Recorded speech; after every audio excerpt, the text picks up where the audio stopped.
దసరా ప్రతిష్ట ఈరోజు చాలా ఘనంగా ఎంతో సంతోషంగా జరుపుకోవటం. ముఖ్యంగా ఈ కమిటీ సభ్యులకి నేను మనస్ఫూర్తిగా అభినందనలు తెలియజేస్తున్నా. ఎందుకంటే ఇక్కడ సుమారు ఒక 5,000 మంది ఇక్కడ పనిచేస్తూ ఉంటారు. ఒక 100 ఇండస్ట్రీస్ ఉన్నాయి. ఎందుకంటే వాళ్ళ కార్యక్రమం ఏది చేయాలన్నా దైవ సంకల్పం ఉండాలి. వాళ్ళకి ఏమైనా ఇబ్బందులు రాకుండా ఆ విఘ్నేశ్వరుడు వాళ్ళని అన్ని విధాల వాళ్ళు చేసే వ్యాపారాల్లో కానీ ఇక్కడ జరిగే అభివృద్ధిలో కానీ వాళ్ళకి ఎక్కడా ఇబ్బంది లేకుండా ఆయన మంచి ఆశీస్సులు ఇవ్వాలని, అలాగే ఈ యొక్క గొప్ప కార్యక్రమంలో కూడా నన్ను కూడా ఇన్వాల్వ్ చేసినందుకు ఈ కమిటీ సభ్యులకి మనస్ఫూర్తిగా నేను ధన్యవాదాలు తెలియజేస్తా ఉన్నా. ముఖ్యంగా ఇప్పుడే మన కమిటీ సభ్యులందరూ కూడా ఒకటి అడగడం జరిగింది. ఫ్యూచర్లో ఈ డెవలప్మెంట్కి కూడా సహాయ సహకారాలు కావాలంటున్నారు. రేపు 12వ తారీఖు గౌరవ దేవాదాయ శాఖ మంత్రి మన జిల్లా ఇన్ఛార్జ్ మినిస్టర్ కూడా ఆనం రామనారాయణ రెడ్డి గారు వస్తున్నారు. మీరు ఒక మెమొరాండం తీసుకొని రండి.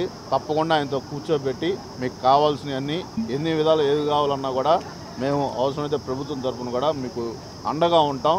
ఎందుకంటే ఇక్కడ రాజకీయాలకి తావులేదు. ఎందుకంటే ఇది ఒక ఇండస్ట్రియలిస్ట్ కారిడార్ కాబట్టి ఇక్కడ అనేక మంది బయట వాళ్ళు వచ్చి మన మీద నమ్మకంతో వ్యాపారం చేస్తున్నారు. వాళ్ళు బాగుండాలి.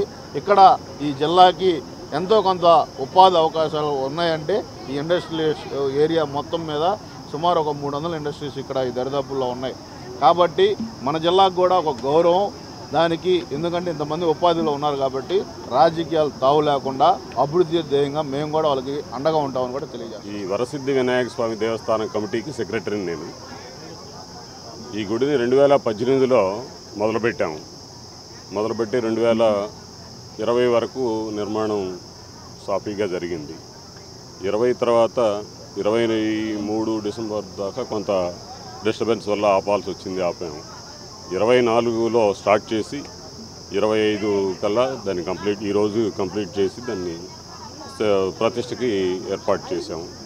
ఈ గుడి నిర్మాణం సుమారు 1,50,00,000 రూపాయలైంది. దీంట్లో దాతలు సుధాకర్ గారు, నేను, సర్వేశ్వరరావు, అజిత్, శ్రీనివాస్, మిగతా ఇండస్ట్రియలిస్ట్ తలా వారికి వచ్చినటువంటి సహకారం చేసి కంప్లీట్ చేశాను. దాతల సహకారంతోనే చేశాను. ఈ గుడి ప్రత్యేకత ఏంటంటే ఉగాది రోజున, ఉగాది పర్వదినాన సూర్యకిరణాలు విఘ్నేశ్వరుడి లలాట భాగాన్ని తాకుతాయి. మీరు గుడిలోకి లోనికి ప్రవేశించమంటే స్వామివారితో పాటు శిఖరాన్ని కూడా దర్శించుకునేదానికి అవకాశం ఉంది.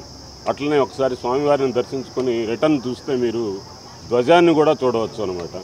ఇటువంటి ఏర్పాటు జనరల్గా చాలా తక్కువ ఆలయాల్లో ఉంటుంది. మన ఆంధ్రప్రదేశ్లో అయితే నాకు తెలిసి ఇదే ప్రథమ ఆలయం అవుతుందని విశ్వసిస్తున్నాను. ఆలయ ప్రతిష్ట ఈరోజు సక్సెస్ఫుల్గా జరగటానికి సహకరించిన ప్రతి ఒక్కళ్ళకి ఇందు మూలంగా నా ధన్యవాదాలు తెలియజేస్తాను. నా పేరు శ్రీనివాస్, నేను కమిటీ మెంబర్ని. ముందుగా మా యొక్క ఆలయ ప్రతిష్టకు వచ్చినటువంటి భక్తజనులకు, మా యొక్క ఫ్యామిలీ మెంబర్స్ అయినటువంటి మా ఫ్యాక్టరీ ఓనర్స్ అందరికీ కూడా పేరు పేరున హృదయపూర్వక నమస్కారాలు తెలియజేస్తున్నాం మా కమిటీ తరఫు నుంచి. ముఖ్యంగా మేము చెప్పేది ఏంటంటే ఈ యొక్క దేవస్థానం అనేది మేము కన్స్ట్రక్షన్ చేయడం మాకు చాలా సవాలుగా అయింది. మేము చాలా పర్ఫెక్ట్గా దాన్ని చేసుకొని వచ్చాము. దీంట్లో ఒక ప్రత్యేకత ఏంటంటే తిరుపతి వచ్చే భక్తులు అందరికీ కూడా వరసిద్ధి వినాయకుడిని దర్శించుకోవడం అనేది చాలా సెంటిమెంట్ విషయం. వాళ్ళకి తిరుపతి నుంచి కాణిపాకం వెళ్ళే బదులు తిరుపతి నుంచి విజయవాడ ఇటువైపు వెళ్ళే అందరూ కూడా ఇక్కడ ఆగి ఈ యొక్క గుడిని దర్శించుకుంటే అంతకన్నా ఎక్కువ వాళ్ళకి దర్శన భాగ్యం, ఆ పుణ్యం కలుగుతుందని చెప్పేసి మా యొక్క నమ్మకము. కాబట్టి ఈ విషయాన్ని కూడా మీడియా ప్రతినిధులందరూ కూడా మీరు కూడా ఒక మంచి పబ్లిసిటీ కనుక చేసినట్టయితే ప్రకాశం జిల్లాకే తలమానికమైనటువంటి ఈ యొక్క దేవస్థానం బాగా డెవలప్ అవుతుందని చెప్పేసి మా అందరి యొక్క నమ్మకం అండి.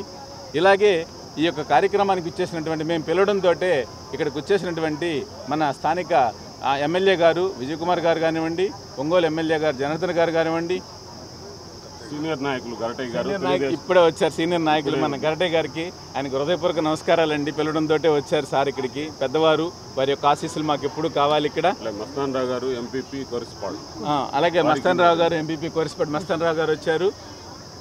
ఇంకా మన దామచర్ల సత్య గారు, వారు ఎంతో కృషి చేశారు మన ఈ టెంపుల్కి. ఈ మధ్యకాలంలో మనకు ఆయన చాలా చాలా హెల్ప్ చేసినట్టు మనకు సత్య గారు. మా ఏపీఐసి చైర్మన్ గారు కూడా రావాల్సింది, ఆయన రాలేకపోయినారు. దీనికి అంతటికి అసలు మాకు ముఖ్యులు మాకు మాజీ ఏపీఐసి చైర్మన్ గారు కృష్ణయ్య గారు. వారు ఆ రోజు దీనికి ఫౌండేషన్ పునాది రాయి వేసింది ఎవరయ్యా అంటే కృష్ణయ్య గారు. యాక్చువల్గా వారికి మేమందరం కూడా జీవితాంతం రుణపడి ఉంటామని చెప్పేసి మా ఇండస్ట్రీస్ ఓనర్స్ అందరి తరఫున కూడా నేను చైర్మన్గా కాకుండా ఒక పూజారిగా వచ్చి ఇక్కడ శంకుస్థాపన చేసి వెళ్ళడం జరిగింది మాకు కృష్ణయ్య గారు. ఆయనకి ఎప్పుడు కూడా మేము రుణపడి ఉంటామని చెప్పేసి మనసా వాచా కర్మన చెప్తున్నాము.